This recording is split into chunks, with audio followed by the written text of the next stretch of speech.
வீட்டில் நுழைந்து செருப்பை கழட்டிய போது ஹாலில் ஒரு மூலையில் இருந்த சோஃபாவில் அம்மா எங்கோ வெறித்தபடி உட்கார்ந்திருப்பது தெரிந்தது.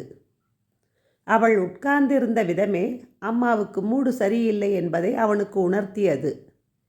கேட்டு வம்பில் மாட்டிக்கொள்ள வேண்டாம் என்று நைஸாக தன் ரூமிற்குள் நுழைய பார்த்தான். முத்து, அழைத்தது அம்மாதான். அம்மா, இங்கே தான் இருக்கியா? அப்போதுதான் கவனித்தவன் போல் சொல்லிவிட்டு அருகில் போய் அமர்ந்தான். உன் பெண்டாட்டி அவள் மனசில் என்னதாண்டா நினச்சிக்கிட்டு இருக்கிறா? இன்னைக்கு என்னம்மா உனக்கு பிரச்சனை? நான் தான் தினமும் பிரச்சனை பண்ணுறேனா? உன் பெண்டாட்டி செய்வது எதுவும் உன் கண்ணுக்கு தெரியலையா? சரி சொல்லு, என்ன செஞ்சா என்றான் சமாதானமாக. காலையில் குழந்தைய ஸ்கூலுக்கு அனுப்பிட்டு வெளியே போனவ இப்போ தான் உள்ள வரா. ஏன் உங்ககிட்ட சொல்லாமல் போனாளா? சொன்னா எப்படி எல்லாம் ரெடி ஆகிட்டு பேகை தோளில் மாட்டிக்கிட்டு கொஞ்சம் வெளியில் போயிட்டு வரேன்னு சொன்னவ இப்போ 3 மணிக்கு வரா. சரி, அதில் உனக்கு என்ன வந்தது? வந்ததும் ரூமில் போய் படுத்து கதவை சாத்தி கொண்டாள். இட்லிக்கு ஊற போட்டுருக்கிறேன், எப்போ அரைப்பது? இதுதான் உனக்கு கவலையா? போய் அவள்கிட்ட சொல்கிறேன், வந்து அரைப்பா. குளிர்காலம், புளிக்க வேண்டாமா? மத்தியானமே அரைச்சாதான் புளிக்குது. பாதி வேலையை என் தலையில் கட்டுறா. நான் தான் இனிமேல் கிரைண்டரும் போடணும் போல இருக்குது. அம்மா நிறுத்தாமல் பேச முத்து ரூமுக்குள் போனான். மீனா படுத்து கொண்டிருந்தாள். இன்றைக்கி எங்கே வெளியில் போயிருந்த? வந்ததும் சொல்லிட்டாங்களா என்று செலித்து கொண்டு என் சிநேகிதி கொஞ்சம் அவசரமாக வர சொன்னாள். அவளுக்கு திடீர்னு மூச்சு பிடிப்பு அதிகமாகி ஆஸ்பத்திரிக்கு போகணும், துணைக்கு வரையான்னு கேட்டா. போனேன். சரி, கிரைண்டர் போடணுமாமே. என்ன, இட்லி கூற போட்டாங்களா? இவங்களை யார் செய்ய சொன்னது? நாளைக்கு ரவா கிச்சடி பண்ணிக்கலாம்னு இருந்தேன். சமைப்பது நான். ஆனால் உள்ளே பூந்து எதையாச்சும் குழப்பி வைக்க வேண்டியது. எனக்கு டயர்டாக இருக்குது. குழந்தைக்கு வேறு பாடம் சொல்லி கொடுக்கணும், அவனுக்கு ஊட்டணும். கோபமாக கூறிவிட்டு சமையலறைக்குள் சென்றவள் ஊற போட்டிருந்த உளுந்தையும் அரிசியையும் குண்டானோடு எடுத்து ஃப்ரிட்ஜில் வைத்தாள். பார்த்து கொண்டிருந்த செல்லம்மாவுக்கு பிபி ஏறியது. 2 நாளாக அப்பா இட்லி கேட்குறாரு, அதான் ஊற போட்டேன். என்ன கொழுப்பு இருந்தால் தூக்கி ஃப்ரிட்ஜில் வைப்ப? அம்மா எகிரினாள்.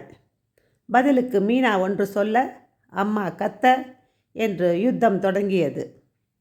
பொறுத்து பார்த்தவன், போதும் நிறுத்துறீங்களா என்று கத்தியவுடன் முணுமுணுத்து கொண்டு அவரவர் அறையில் நுழைந்து கொண்டார்கள். வாரம் ஒரு முறையாவது ஏதாவது ஒரு விஷயத்தில் சண்டை வருகிறது.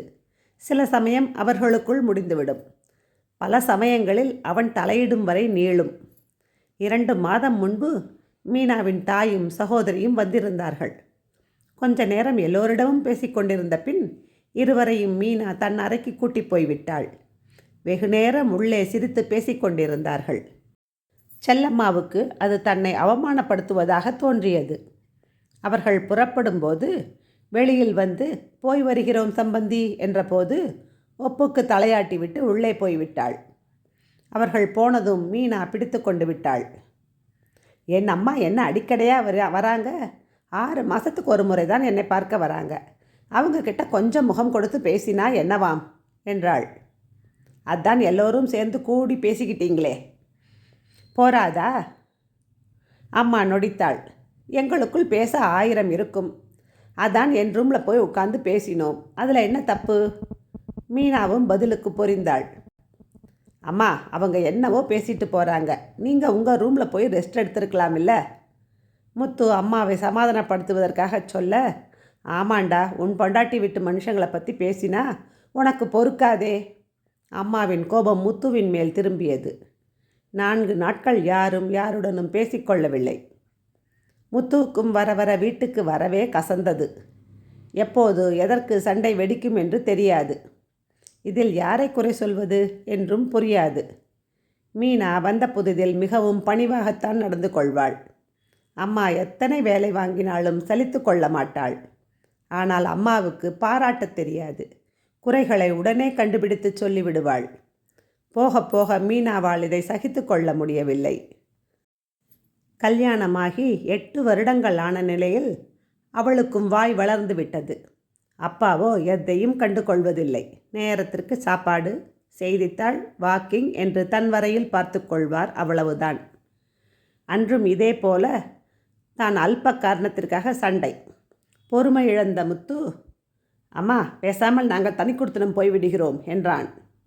அம்மாவுக்கு அவன் சொன்னது தலையில் இடியாக இறங்கியது. முத்து நன்றாக சம்பாதிக்கிறான்.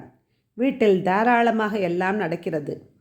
அவன் போய்விட்டால் கணவரின் குறைந்த பென்ஷனில் காலம் தள்ள முடியுமா? மகனிடமும் மருமகளிடமும் கையேந்தி வேண்டி வருமோ? பயத்திலும் கோபத்திலும், ஏண்டா வளர்த்து இந்த அளவுக்கு ஆளாக்கி விட்டவங்கள கழட்டி விட்டு தனியாக போகிறேன் என்கிறாயே? ஒத்த பிள்ளையை பெற்று இந்த பேச்சை கேட்பதற்கு நாங்கள் என்ன பாவம் செஞ்சோமோ? எல்லாம் அவள் போடும் தலையணை மந்திரம்தான். முத்துவுக்கும் கோபம் தலைக்கு ஏறியது. போதும் நிறுத்து அம்மா. அப்பாவும் ஒத்த பிள்ளைதான். நீயும் தலையணை மந்திரம் போட்டுத்தான் தாத்தாவையும் பாட்டியையும் கழட்டி விட்டாயா? பதிலுக்கு கத்தினான். செல்லம்மா ஆடிப்போனாள். மகனின் வாயிலிருந்து இப்படி ஒரு பேச்சு வரும் என்று கனவிலும் நினைக்கவில்லை. கண்ணீருடன் அறையில் சென்று படுத்து கொண்டாள். யோசிக்க யோசிக்க மனம் ஆறவில்லை. ஆனால் அவன் சொன்னதில் தவறில்லை. முத்து வேலைக்கு போகும் வரை அவனது தாத்தா பாட்டி இங்குதான் ஒன்றாக இருந்தார்கள். அப்போதும் இப்படித்தான் அடிக்கடி பாட்டிக்கும் செல்லம்மாவுக்கும் முட்டிக்கொள்ளும். இத்தனைக்கும் முத்துவின் பாட்டி அந்த வயதிலும் எல்லா வகையிலும் மருமகளுக்கு உதவியாகத்தான் இருப்பாள். இருந்தும் ஒத்துப்போகவில்லை. முத்துவுக்கு கல்யாணமானால் வீடு பத்தாது, 2 படுக்கை அறைகள் தான் இருக்கிறது என்பதற்காக சண்டை பிடித்து அவர்களை கிராமத்திற்கு அனுப்பி வைத்து விட்டாள். வயலில் கிடைக்கும் சொற்ப குத்தகை பணத்தில் எப்படியோ இருக்கிறார்கள். முத்து கிராமத்திற்கு போகும்போதெல்லாம் பாட்டியிடம் பணம் கொடுத்து விட்டு வருவான். இரவெல்லாம் தூக்கம் வரவில்லை செல்லம்மாவுக்கு. மீனாவும் முத்துவிடம் கடிந்து கொண்டிருந்தாள். எங்களுக்குள் அடிக்கடி சண்டை வருகிறது தான், ஆனால் அதற்காக நீங்கள் அத்தையிடம் பேசியது டூ மச் என்றாள். முத்துவுக்கும் குற்ற உணர்வாக இருந்தது. தூக்கம் வராமல் புரண்டு புரண்டு படுத்தான். மறுநாள் காலையில் அம்மாவின் அறைக்குள் நுழைந்தான்.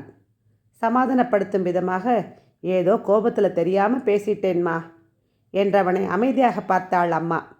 ஒன்றும் பேச வேண்டாம் என்பது போல கையமர்த்தினாள். நீ சொன்னதில் தவறில்லை, நான் தான் யாரையும் புரிந்து கொள்ளவில்லை என்றபடி ஒரு பெட்டியில் துணிகளை அடுக்கினாள். அம்மா எங்கே போகிறீங்க? எதுக்கு இப்போ துணியை பேக் பண்ணுறீங்க? நானும் அப்பாவும் கிராமத்துக்கு போய் தாத்தா பாட்டியோடு இருக்கிறோம். உன்மேலே கோபித்துக்கிட்டு போகிறோம்னு நினச்சிக்காத.